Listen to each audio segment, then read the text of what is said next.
Last time you seen us, we were very hungover from our bar crawl, and then we made plans while we were drunk the night before to go and to visit like a graffiti tour. She said, "Oh, we'll go and see all the graffiti." She said it's a little bit rough around, but we'll be fine in a group. So the next morning we were like, "Okay, yeah, let's go." And no, it was the afternoon, but let's go. And then we realised, she said, "Oh, we're just going to take 2 metros and then get a bus." And me and Charlie like, looked at each other and was like, oh God, we're so hungover. Yeah. And we were on the metro, like stood there like, oh, so hungover. And then we were a bit worried because she said it was rough and that we needed to be in a group. And we didn't even know what it was. Like we thought we were just going to be walking around looking at the graffiti.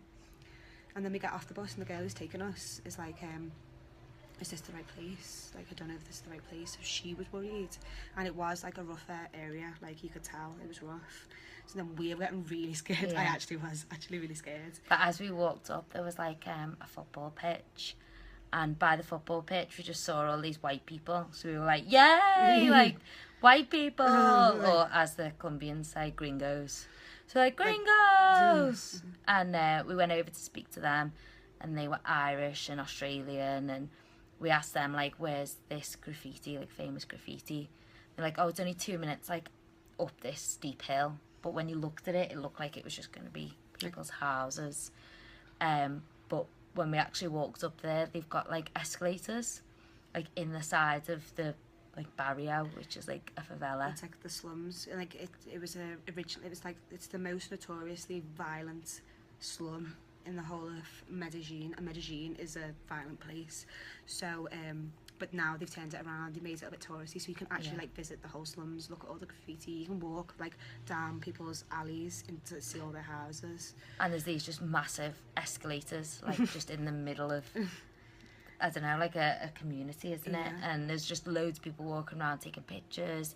There's loads of like people selling souvenirs and we also met, which we thought maybe the lion, but we have checked it out because we met one of the graffiti artists who has done like a few of the different ones there. So it was really good. Like we went with a French girl and a German guy, and it was really good. Like when you got to the top, the view was unreal. Like looking over all the mountains, we were really glad we went, and we didn't feel as hungover by the end. Yeah. So we were really happy that we did went, because I could have just said I'm going to bed.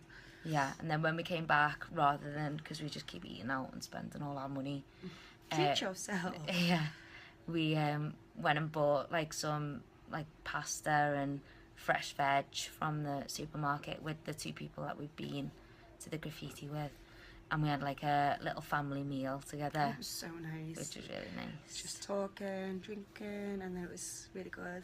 Yeah. Then we got ready, drank some more, went on another night out, which was really good as well. Did some salsa. Apart from we can't salsa and hate salsa and I hate when people come and ask me to salsa because I can't do it. And they're just like, just let the boy lead. And I'm like, yeah, but what do you do with your feet? Like, you can spin me a little bit, but what do you do with your feet? No. Like, you just...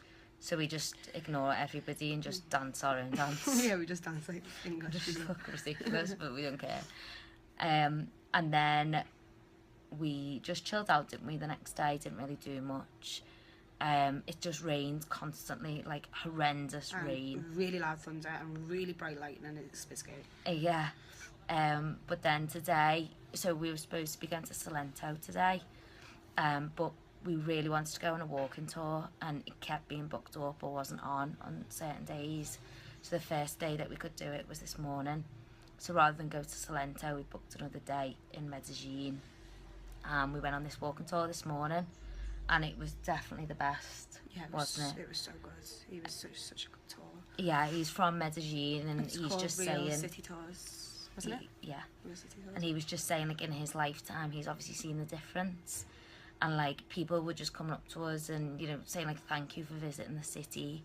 And, like, so happy to have tourists. Again, he asked us, like, how many people's parents are happy for them to be here, and there was only 1 or 2 people who put their hand up, and he was like, I can't wait for the time where I ask that question and everyone puts their hand up, and it is moving that way. Like, everyone is really friendly. Not people can speak much English, but they're happy to speak to us, and they want the tourism, like, they want it here. Like, it's an amazing place. I love Colombia. Yeah. And even when we were, at one point, we were looking at a statue that had been destroyed by, like, a bomb, and a Colombian came up, like midway through just watching, and the tour guide like asked them like, you know, how are you? Like, are you okay? And then he started translating what this guy was saying, and he basically said he was there when the bomb had gone off, like in 1990. And now he's just so happy that in the same site there's like tourists just coming, and it's a completely different city, and he'd like lost friends like during that time. It was pretty emotional. Like, Yeah, so it was just really nice, wasn't it, just to see like they're so grateful, they're so friendly, they're so happy, and it's just a really nice city compared to what you probably hear. But during the tour, because it's like made famous by Pablo Escobar, he said like he wouldn't use the name in case people who couldn't speak English thought like he was glorifying him. So he had to just call him like the famous person. So it just shows like their probably opinion of Pablo Escobar is a really negative one, really. Yeah, and it's not good. A lot of the tour wasn't about him, which was good, because that's all you think about when you go to Medellín, and not much of the tour was about him, so it was nice to hear the rest of it. Yeah. And we love Medellín, and we're on our way to Salento in the morning. We've got a bus for 6 hours, so we're just going to chill tonight. Nothing special. Yeah. Well, we say that now. Yeah. And then it's hiking in Salento, so we're aiming to try and get ourselves to Ecuador by next week. But we're just going to take it easy. And we're going to hike slow. off all the fried food, because everything is fried with cheese. It's cheese in the middle, some sort of dough, put in the deep fat fryer. Yeah. Or anything. It doesn't even need to be dough. Just anything will be donuts, deep fried. Deep fried, just with cheese. With cheese. Everything. So we're just going to be rolling to Ecuador. Because we've put on so much weight already in like 2 weeks. But yeah, we'll update you when we next get a chance to, and when we've done a little bit more than just sit around. But love you all loads. See you later. Adios. Adios.